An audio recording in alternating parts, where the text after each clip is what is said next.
So let's take a breath together as we begin learning and reflecting on emotions and how we can self-regulate. So all you have to do is breathe in and breathe out.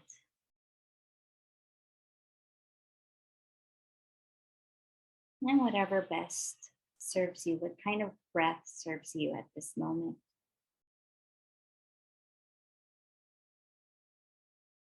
And then coming to bring your awareness on your breath. You might take a few deep breaths if that's what you need at this time. And if you want to, you can close your eyes and notice how the breath feels in your body. Notice the movement of your body as you're breathing. So you might feel the breath touching your nostrils, the tip of your nose.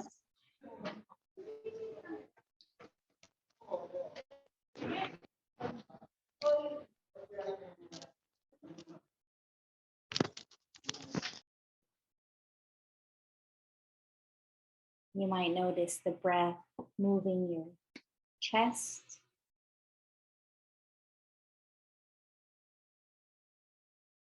Or maybe the belly rising and falling as you breathe in and out.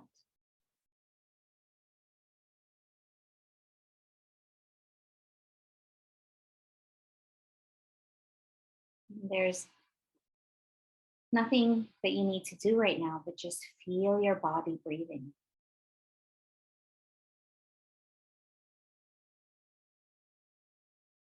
And try to keep your mind's eye on the breath. Notice the in-breath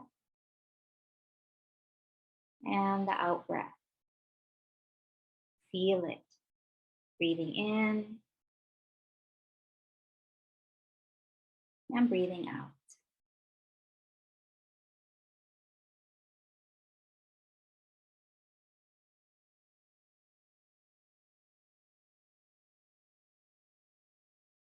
If your mind wanders away from the breath, you can come back again to feeling your breathing in and breathing out.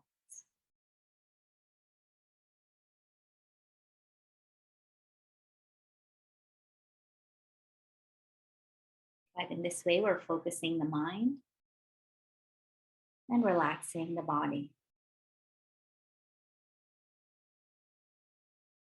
Good. When you're ready, we can come back again to looking at the screen. If your eyes are closed, you can open them back up. Great. So welcome to Module 10, which is our class on emotions and self-regulation.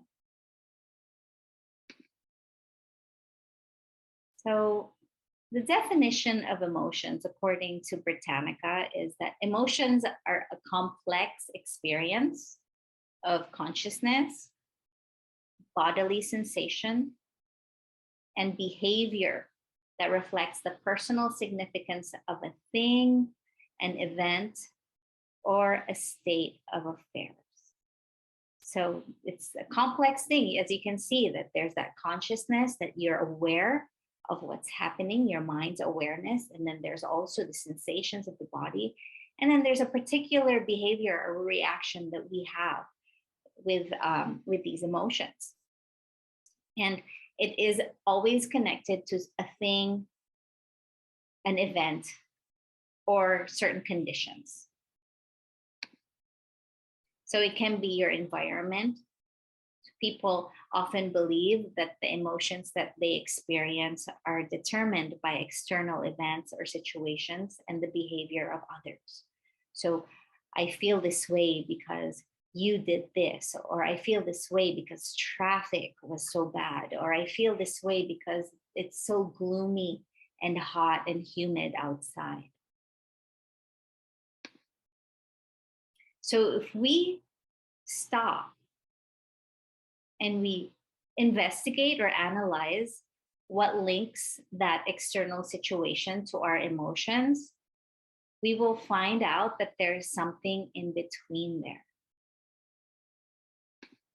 That what really makes us feel and react the way we do is not the situation or the words and the actions of another person or a thing, but how we perceive that situation or that person's actions.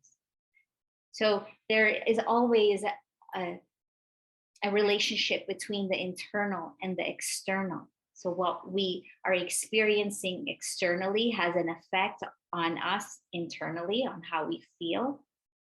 And then, of course, also the way that we're feeling inside is reflected outside to our external world. And that is really related to how we perceive the world. It's what makes us feel and respond the way that we do. It's how we see something or someone and what we think about them or that thing. And that's what influences how we're feeling. That's how our emotions come up. So again, there is that link and relationship between the internal and the external, but the way that we experience that is through how we perceive the world. And how do we perceive things? We perceive them by 6 sensory experiences, the 6 senses. And you might be surprised. What do you mean 6? Because I only know of 5 senses. But with this teaching, there are actually 6 senses. And first, it's the eye consciousness. Okay, so it's what we see in the world that often gives us that perception and how we receive things. Okay, seeing particular situations or maybe even a person can bring up certain feelings within us. There's also the ear consciousness. What we hear can influence the way we feel.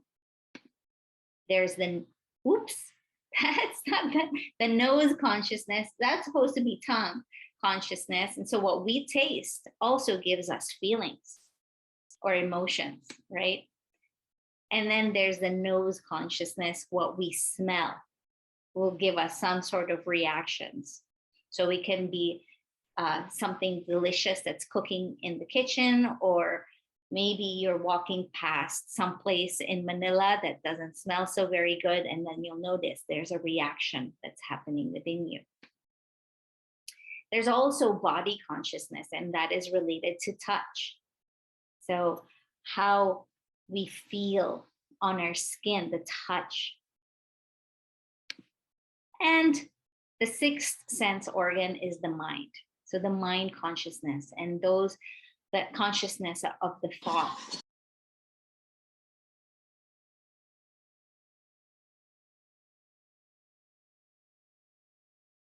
Okay, so one of the misconceptions that we have is that our emotions and our thoughts are the same. But actually, emotions are not thoughts. Okay, and so, but they are very, very much interconnected. Thoughts can definitely influence how we feel. So when we first try to distinguish the thoughts from feelings, it can be really easy to confuse them. For example, you might hear a person saying, I'm anxious. I'm anxious. But what they're probably thinking is, everyone will laugh at me. And I feel anxious. So there's the difference. The thought is, everyone will laugh at me. And then the feeling that is brought up by this thought is anxiety. So they're very, very much connected, but they're not exactly the same. So again, it's the thoughts in our mind that can very much bring up different emotions that we're feeling, and vice versa, because the emotion might come first and then the thoughts start proliferating. And then we can get caught in this process, never ending thinking, and we ruminate on these thoughts. So let's have an experiment here. And this is a time when I'm going to invite you to unmute yourselves a little later. So first, I just want you to think silently in your mind. What do you think of when you look at this dog? What are the thoughts that come up for you? You might also put that in the chat box. share. So what do you think of when you see this dog? And this is our way of understanding firsthand our perceptions. Okay, so I'm going to take a look at what's being shared here. So we've got adorable, a friend, so cute, love, adorable, cutie, play, a companion, mate, a friend. Lots of adorables and cutes here. Harmless, huggable, tiny, such a cute dog. So there might be also others that are not saying anything. So it doesn't have to be these particular feelings. Waiting for food. Okay, so good. Thank you for that. Now, I'm going to go to the next slide. So the same situation, if you're let's say there are two people and it's the same situation, they see a dog that looks like this, and one person could say, this dog could hurt me. That could be the thought that comes out. And then the other person in the same place, the same time, same room, same dog could say, what a cute dog.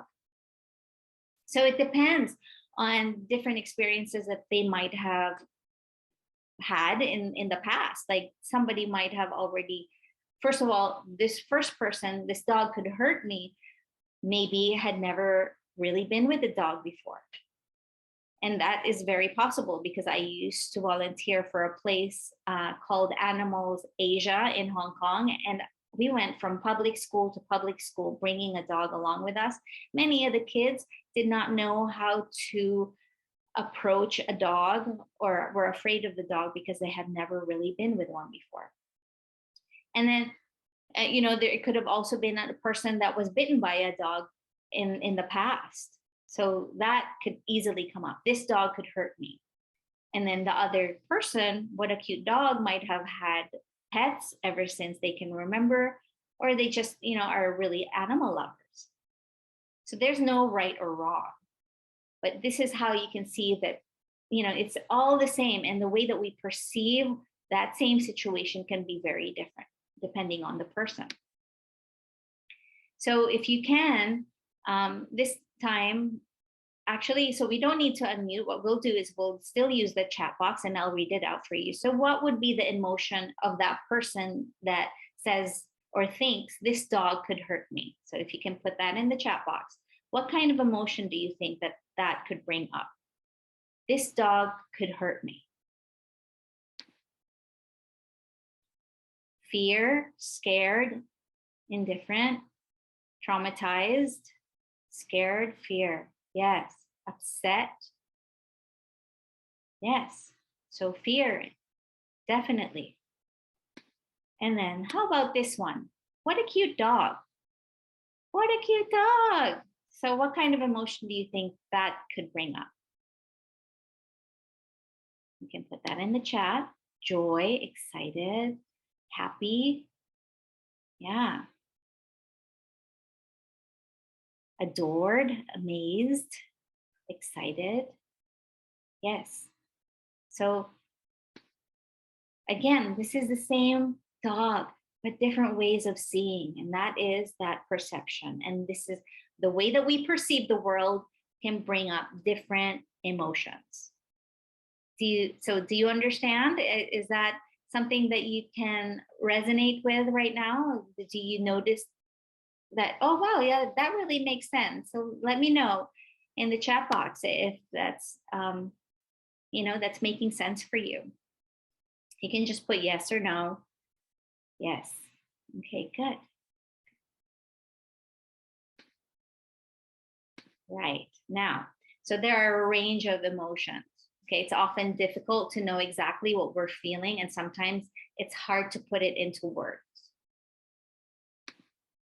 So some of the words that can describe emotions would be these, and this is, it's not limited to these words. And I have put in our LMS in the program, the mindfulness program, there's a sheet there, a worksheet that gives you more from ABCs of different types of emotions, but some of the words that might describe feelings or emotions would be irritated, scared, depressed, joyful, enraged, tense. So you see, when you get what I'm trying to allude to, is that there's so many, it's a wide range of emotions that we can experience. So it's good to get to know these words and the vocabulary so that we can express ourselves better. And there's also the way that the mind and the body are very much connected, and there is an actual science to our emotions. So there's a research, like some scientists had checked how emotions show up in our bodies. And as you can see here, this is through thermal scans. And so the anger, you see how that shows up in the body. And then there's also the sadness, so feeling how cold that is. And then the happiness, how alive and vibrant that can be, as well as love. And you see how depression can be as well. So this is what some of the scientists have found with regard to the way our body receives particular emotions. And then also in the body, there are different hormones that are released when we feel particular emotions. And there's parts of the body here, like, the amygdala. The amygdala is that it's an almond-shaped part of the brain that is in charge of the way that we react when we're feeling threatened. So that is the fight, flight, or freeze response. Okay, and then there's a lot of different glands in our bodies that release particular emotions, like adrenaline or dopamine and oxytocin. And so those also bring up different ways of feeling in our bodies. So you might notice that nervousness and excitement actually have the same feeling. It might be that the heart is beating, you're sweating, because it's the same kind of hormone that is released. You've got the adrenaline, it pumps and it gets your heart pumping and it gets your body really excited, but that's the same way as in nervousness. So that's a really interesting thing to know. So another wonderful thing about mindfulness, that what we're trying to do here is to counter automaticity. Because what happens when we are feeling all of these emotions and we have these thoughts that are ongoing, we end up reacting without thinking. You might think of a situation in your life where there's something that triggers you very quickly. For me, it's traffic. So if I'm not very mindful, what will happen is that I'll start, getting angry right away, especially if somebody cuts me off. And that will just kind of proliferate. This anger might stay for a short time, or it could stay for a really long time, depending on how mindful I am. And a lot of the emotions that we feel just are automatic. So what we do with mindfulness is we practice particular ways of being in the world so that we don't react so quickly and cause harm to ourselves and to other people. So rather than thinking about the emotion or letting the emotion continue, what we can do is to think of them as feeling tones. And this is what mindfulness of feelings is about. And notice the word is different. So we've got, rather than emotions, we have mindfulness of feelings. So feelings or feeling tones can be simply pleasant, unpleasant, or neutral. So when we're meditating, things will come up, like our bodies might start to get achy, your knees might start to feel, painful because you're sitting for too long, or maybe you'll have pins and needles in your legs if you're not moving your legs for a certain period of time while you meditate. And that could bring up unpleasant feelings. Or maybe you're feeling so good because the mind is clear, and then there's some spaciousness in your body while you're meditating, and then you can label that as pleasant. And then there are times when things are just kind of blah, or you don't feel much of anything, you don't notice anything, and that is when you can label that as neutral. So rather than getting caught in the emotion and the story that connects to these emotions, because that what happens is when we feel an emotion, we'll start thinking and we'll think about, oh, well, it's because of this and that, and they said this and they did that, and now I'm feeling this way, and I can't believe it because they did it 2 months ago, and it's happening again, and how can they be so so rude, and it just keeps going, and then maybe 5 days later we're still in the same story and we're still feeling the same way. So just noticing, unpleasant thought, unpleasant sensation. And then you can even note, okay, well, thinking, or being reactive. So some of the practices that we have in this course is one is stop, which is when you suddenly notice that you're getting caught up in the emotion, you can stop. And this is the acronym: stop, take a breath, observe, and proceed. In this way, you're responding to the situation rather than reacting to it. And there's a real big difference there. Reacting is just being automatic. You were not necessarily very aware of what we're doing. We're doing the same thing. It's a pattern that we've always done from the very beginning. But when we stop, we can think, okay, well, hold on a minute. What's happening here? And then how do I proceed with skill so that I'm responding in a way that is beneficial, that it's a win-win for myself and for the other person. Another practice is practicing compassion or self-compassion. So there's an actual meditation that you will be offered in this module for this week, where you're going to practice bringing in compassion. So one of the ways that we can do it while we're meditating is that we think of either ourselves or bring ourselves to mind, and we can repeat these words to ourselves. May I be held in compassion. May my pain and sorrow be eased. May my heart be at peace. And that's okay. It might feel weird in the beginning, to be wishing yourself well, but it's, who is your best advocate and should be your best advocate? Most of the time, we're our worst self-critic. But the best thing right now that you can do is to be your best cheerleader, because everyone else might actually be, criticizing you. Never mind, enough of that for yourself. Be your best friend. And then you can also practice compassion toward others, because other people are also going through some hard times. And you can recite while you're meditating, as you bring someone to mind that's having a difficult time, may you be held in compassion. May your pain and sorrow be eased. May your heart be at peace. So again, there will be a guided meditation practice along with what we're doing here together in this module that you can work with this week. And then there's also the acronym RAIN. It's an easy to remember tool to practice mindfulness and compassion. And there are 4 steps to that as well, which is when you bring, there's a certain situation that is currently happening, maybe in present moment, or when you're doing your formal meditation practice, you can bring to mind something that is slightly difficult, not too difficult, and then you can practice RAIN with that. So a difficult emotion, and recognize is the R, which is recognize what's happening in my body, with my mind. And then what are the thoughts that are there? And then A is to allow for it to be there just as it is. We're not pushing it away or running away from it or wishing for it to be different, but just allow for it to be there. Can I be with this?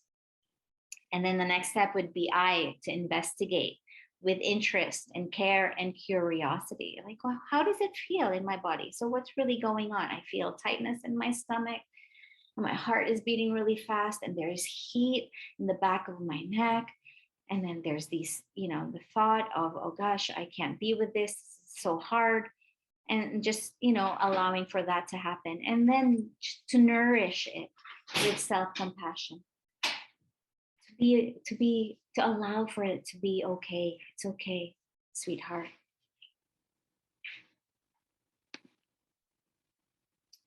And so this is a quote by Plato. Be kind, for everyone you meet is fighting a harder battle.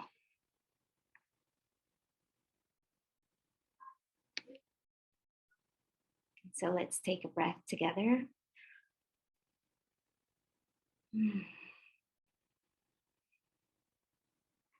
It might seem like a lot of information to take in at the moment, but these practices have definitely helped me. They're very life-changing. And if you give it the time and the energy, it will certainly help you to some degree as well. Because right now, the world that we're living in is not an easy one.